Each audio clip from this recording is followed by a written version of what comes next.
We're the Grill Dads, proud fathers of Zoe and Arthur. We became best friends cooking on our backyard grills. And now, We're on the ultimate dad adventure. Yeah! On the hunt for food that's outrageous, unexpected, and totally killer. Welcome to the Grill Dad's outrageous, super awesome, totally tasty food extravaganza show.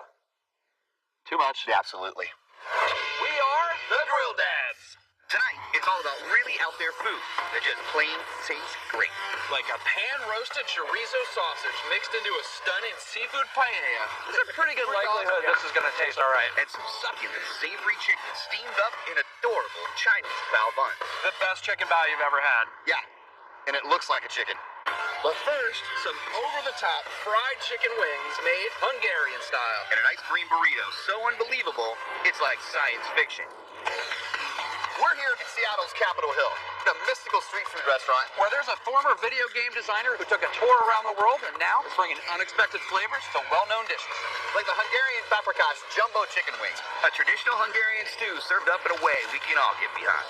Or the Taiwanese burrito filled with ice cream made with liquid nitrogen. Hey Mark, how do you slam all these global flavors together? Let's go find out. Welcome to New. It's like walking to a different country. Those are some spices I've never smelled before. The menu is really eclectic. I had an Israeli dish, South African dish. Never really seen a menu like that. Chris Cvetkovic, the mastermind behind New, and all of its flavors, its global influence. It's not an evil corporation. Right. Paprikash means paprika. Every country seems to have this food that's ubiquitous. You see, every restaurant has it. But you come back home to Seattle, for example, and nobody's making it. Chicken paprikash is a very typical dish you'll find all throughout Hungary. Right. You're getting the wing version. It's not typical. This is more of a hybrid that we've done. Yeah, 'cause typically it's a stew, right? Exactly. Cool. Well, I'm excited. What do we do first? First, we're going to make the sauce.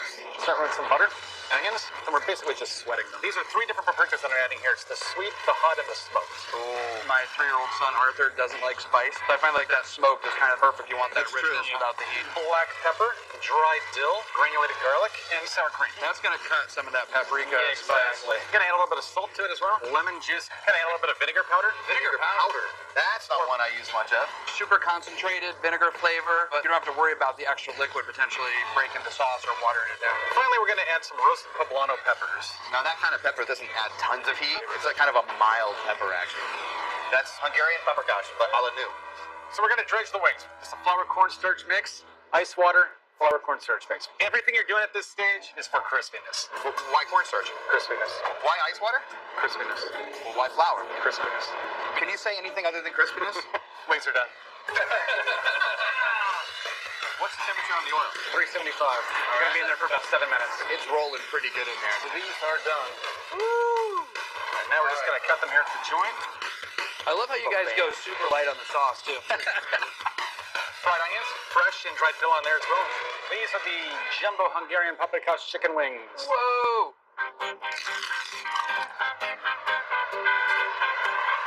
Dude, it's so crispy. The double dredge is genius, right? Crispy as you could ever possibly get. You actually can hear the crunch. And then I get the smoked paprika, super smoky, a little bit of heat. It is just such a unique sauce, and it's so creamy. It's almost buttery. These are worldly flavors, but you were able to kind of put them in something that a lot of people know, chicken wings. So the innovation that New and you brought to this from all your travels, it's showing right here. You can't get this kind of stuff. It's fantastic. Elbow bump. You got it.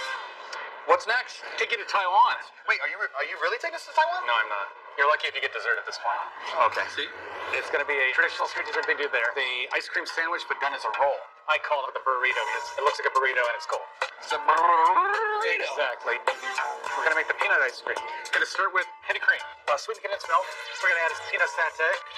Peanut satay? Yeah, we make this in-house with peanut, coconut milk, and ketchup manis, which is an Indonesian sweet soy sauce. Isn't this the same stuff that I can go into other places and get chicken skewers and Similar, yeah, this is the Similar? Indonesian version. And that's going in ice cream. That's going in the ice cream. Wow, okay, that's different. And for freezing, we're going to use liquid nitrogen. Okay, tell you what, we'll be right back. Can you just hold on 1 second? Okay, hold on 1 second. All right, Chris, I think we're ready now. We are ready. Let's do this. So this is negative 321 degrees Fahrenheit. Do you know that that's what Faye got on his SATs? You guys want to do the honors? You're wearing it here? Yeah, let's do it. Whoa! So awesome! You can hear it freezing. Just a little bit more and we're done. How about that? Whoa! Is that too much? Oops, smash! Whoa! Hey, how you doing? It's all right. Oh, there we go. Oh, wow. Look at that. That is What? It freezes so quickly, the ice crystals can't grow beyond a certain size, so you get a creaminess that you can't get freezing a traditional method. I'm ready to build some ice cream burritos. This is a wonton skin. This is going to be the wrapper of it. Okay, we're going to start by putting this is a peanut toffee brittle that we crush up. So we make that the actual candy. Yes. Next up, we're going to add the pineapple ice cream. So this one is made with heavy cream, All right. sweetened condensed milk, Okay. pineapple puree. Also done with nitrogen? Yep. Next, we're going to be adding the peanut ice cream that we made earlier. Ooh, how creamy it is. Last step, we're going to put some cilantro on there.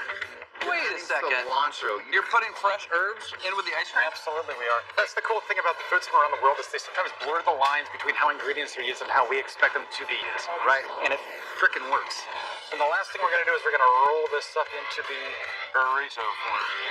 Lastly is going to be peanut toffee brittle. Here we go. So good. Man, oh man, Chris. That is so crazy. The peanut ice cream is so peanutty. It's sweet, but I taste a little bit of the vinegar with the soy sauce. Having the two different ice creams is like going on a journey because not only do you get all these new flavors, but they change as you go through. That pineapple is like getting transported to an exotic Asian beach somewhere. And the cilantro gives it like a fresh brightness to the dessert, which is awesome. Even the texture. I was a skeptic at first, but I think I'm going to put cilantro in all of my ice cream from now on. Taiwanese burrito is legit. This is amazing. Congratulations. Yeah. Great work. We're out.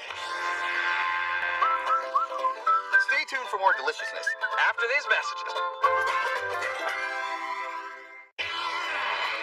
We're in Austin, Texas, right in the heart of downtown. To check out a restaurant that's doing authentic Chinese food, but from 8 different regions. Like the chicken bao, a light and fluffy Chinese bun stuffed with chicken, scallions, and cabbage. An age-old tradition wrapped up in love and a whole lot of fun. This is Wu Chow.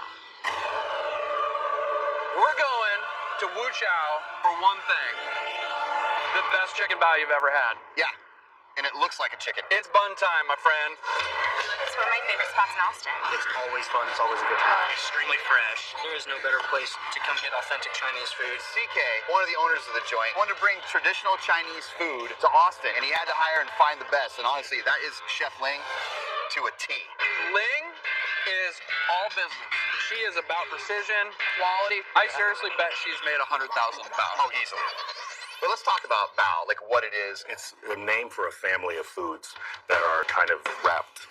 You know, most of them are steamed. The steam actually gives you this unique kind of extra fluffy but soft, and it's pretty unique to Chinese cooking. All right, this specialty chicken bao. What was the inspiration behind this? I think it's the year of the rooster, and so anytime I get a crazy idea and I go, "Hey, make something cool for it," and She's like, oh, God, you're right. He's like, I have this really great idea. Everybody listen.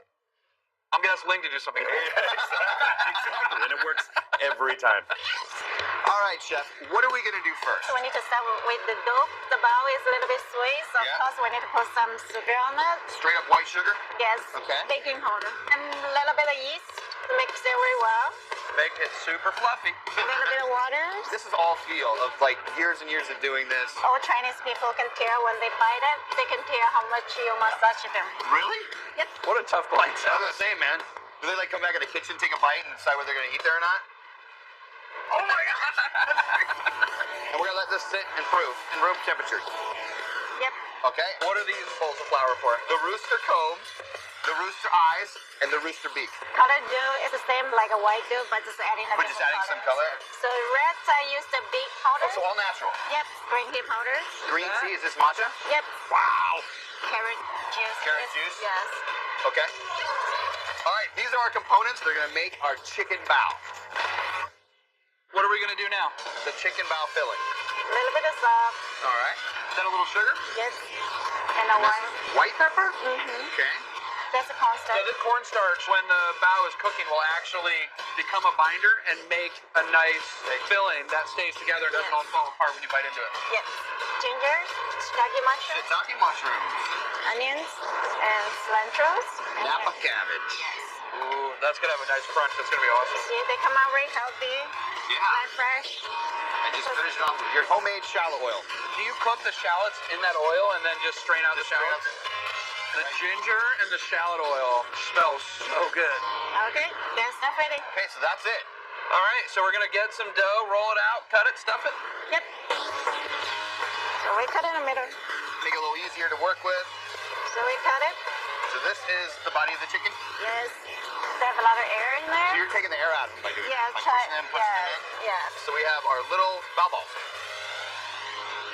Are you using this to make like 1,000 a day? That's so cool. Okay, we're trying to wrap. Okay, we're gonna roll all these. Go ahead. Now you're moving all the chicken away from the edge. Oh, okay. All right. Okay. This is varsity stuff here. Look at the perfect wrapper. Look. See? Perfect. Flawed. So I will squeeze it You squeeze it and push it back down, and turn it back. and there it is, right there. All right. We've got 6 perfect bow. Now our beet bow mixture here. The little tiny thing. Oh, We're working on that. that's awesome.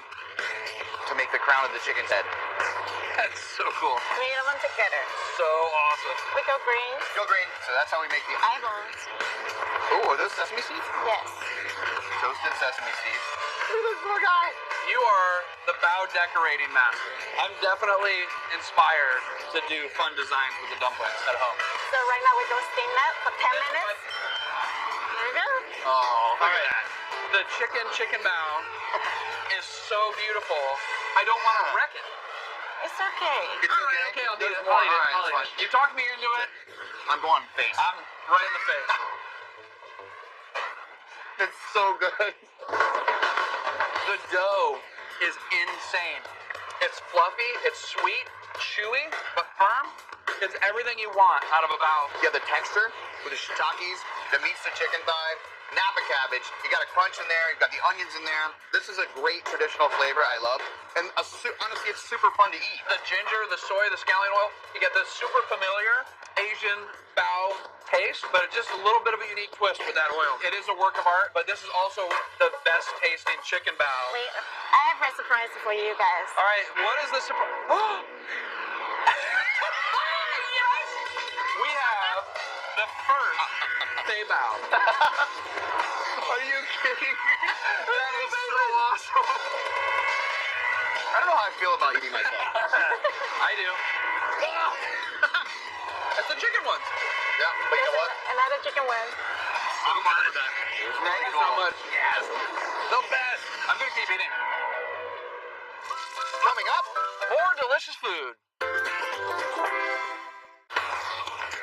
we're here in Boise, Idaho, Home of the world famous potato. where we're about to eat. Paella.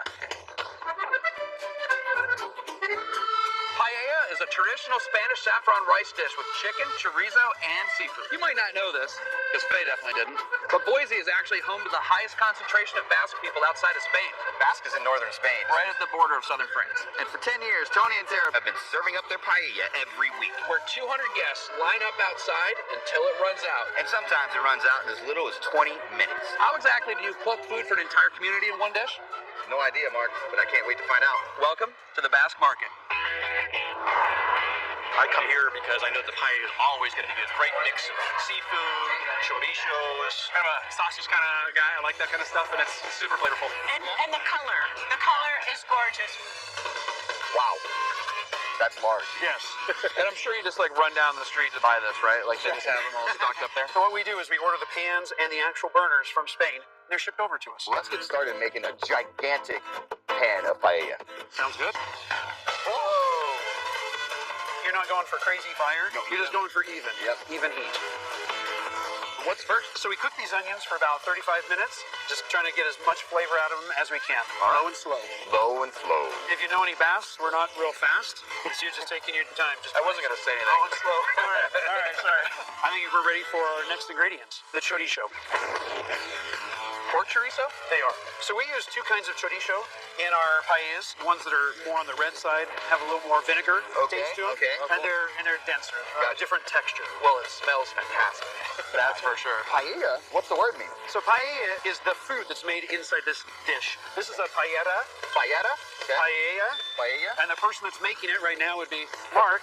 Paellero. Paellero. All right. Yes. Next, we're going to go with green peppers. Green peppers. Yes, go ahead and mix that in, stir that in. Check this out. The color of the olive oil is turning red because all of the flavor from the chorizo is sort of like rendering out with the paprika and the fat. Give me So a that spoon. chorizo is going to be in every bite. Next, we're going to go with the garlic and the smoked paprika. All right, and that is a very distinct paprika. Gives a super smoky, kind of velvety texture actually to the dish as well. Next, we're going to go with the rice. It's a short grain rice. It's Valenciano rice from Valencia, Spain, where paella originated. Okay. I don't think you can actually have traditional paella without Spanish rice. I agree. We're going to go ahead and stir that rice in here. Coat each grain of rice. Sin with agua. that flavor. Sin agua. Okay.